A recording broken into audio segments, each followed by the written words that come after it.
Guys, in this video, we're going to talk about how to edit your text on an image in Canva.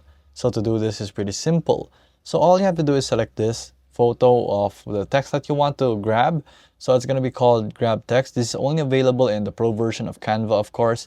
So all you have to do is actually just click the part that you want. So it's going to analyze the photo right there, and you can actually click and remove it, or actually just clear it if you want to.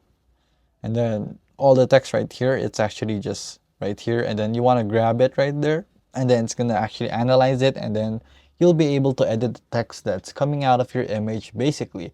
So let's try to wait for it. As you can see, so now this is editable right here, and you can actually just remove that right there and place lol. And as you can see, AI did its thing, and now I have the actual image with the editable text that we have right here. So you can do this with only the Pro, as I've said.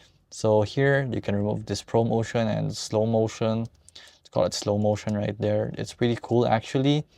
And you can re-edit things to the things that you want. So for here, A18, let's just make it advanced and make it an A25 chip right there. And there you go.